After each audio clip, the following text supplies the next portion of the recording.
Hey everyone, it's Chuck Esposito, Racing Sportsbook Director at Sunset Station, here with Jason McCormick, Racing Sportsbook Director at Red Rock, for our weekly betting segment. We just finished week 1 of the pro slate, and it's hard to believe, but week 2 is already in the books for college football. But I want to talk about something else today, Jay. It's still baseball season. Yeah, I mean, it was an incredible opening week of NFL season, but again, the baseball season, we're winding down. We've got about 19 to 20 games left for each team.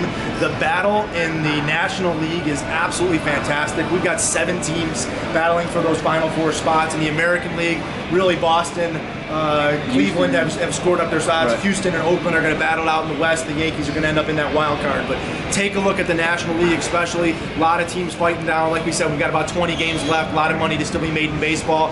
Don't just turn it off and go directly to football. Baseball is still got big games on the schedule. But a lot of it's divisional matchups too in the next couple of weeks. You've got Cubs Brewers coming up. You've got the Giants, or excuse me, the Dodgers, Rockies, and Arizona playing each other. There's a lot of big games that are still left. Well, the Central itself, between the Cubs, Brewers, and Cardinals, 83, 82, and 79 wins respectively. They have more wins in that division. Those 3 teams have more wins than the other division winners in the Braves and Dodgers. So, I mean, the Central is going to be a battle. You could easily have the Brewers or Cubs finish with the 2nd best record in the National League and be a wild card team. So go figure. But think about college week 2 now. College week 2's in the books. And for you bettors who love underdogs, for teams that you don't think have a chance, Kansas actually stopped the 2nd longest losing streak in college football history on the road by winning the game outright at Central Michigan. Unbelievable that they won that game. And then you think about Kentucky, who's always had their struggles with Florida. 31 straight times the Gators have beaten them. Both those 2 schools win outright. So anybody who had a money line bet on those 2 schools, I guarantee you they're smiling after Saturday. Well, and another one that we gave you last week in our weekly chat, we talked about Michigan State, Arizona State. We said that Arizona State was a live dog. They were going to be bet a lot. You guys followed up on it. A lot of money came in on Arizona State. They were able to pull kind of an ugly game against Michigan State, but Arizona State, Herm Edwards, able to pull off the win. Bettors cashed heavily on Arizona State. And they're favored again this week. They could easily be 3-0 for Herm Edwards. They've looked really, really good. I know we said it last week. They play to win the games, but they've played really well and responded for Herm Edwards. There's a couple of marquee games this week too. One that really sticks out to me is the Saturday night game, Ohio State and TCU. TCU's played so well against so many teams. They like to run it up and score points. Haven't done as well against the big boys. This is the last game that Urban Meyer will be serving his suspension, yet you look at Ohio State team that's almost a 2-touchdown favorite against the Horned Frogs, and this game's in Arlington, Texas in Cowboy Stadium. Yeah, I just wonder what that total on that game is going to be. Can we possibly see 80 points probably scored between those 2 teams? The big game I'm looking for is LSU and Auburn. Auburn has been impressive. LSU pulled the big upset. I think that this is a marquee game on the schedule for Saturday. Yeah, I think it's a great slate as well. And then we look at the pros. I mean, we just finished week 1. Unbelievable week. You look at that first Thursday night game, almost the same outcome that happened in the playoffs when Atlanta and Philadelphia met.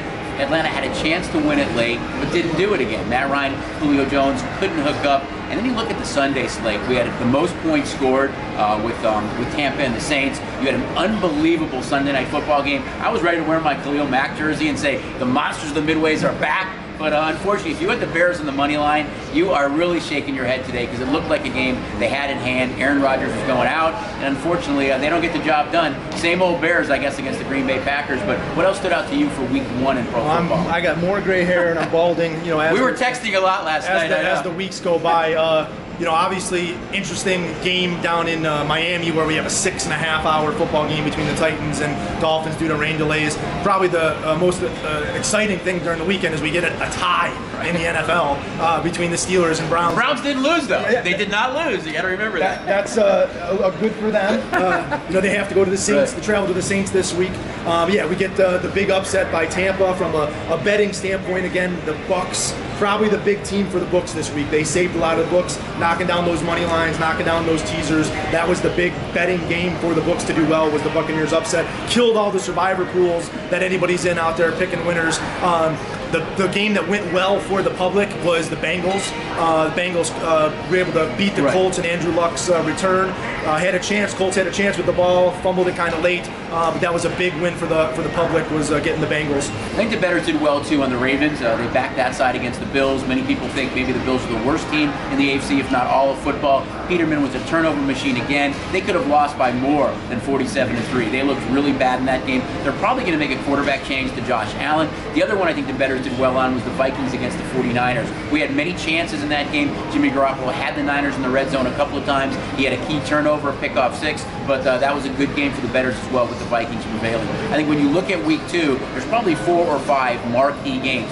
The two that really stand out to me are 2 of the national TV games. One is the Thursday night game between the Bengals and the Ravens. Ravens are a small favorite in that game at Cincinnati. But you look at Pittsburgh now with some of the question marks that Big Ben has, those home and road splits, really struggles on the road. They get a tie against Cleveland. Both Cincy and the Ravens win those games. They look better to me than they did last year. The other one to me is the Sunday night game. You've got the Giants and Cowboys, both teams 0-1. They really need a win. Neither team looked very good yesterday. And you look at that game where the Cowboys are a small favorite, but those two really stick out to me. I think you'll see a good handle on both those 2 games. And there's a couple other ones you want to touch on. Yeah, as well. really just one. There's one game targeted for me on next week's schedule, and that's Vikings at Packers. I think that we talk about the NFC and these 2 teams. This is the game, right? I mean, second week of the season. It's kind of early to say that this is going to be the marquee game, but these 2 teams are probably going to be a chance battling it out to win the NFC.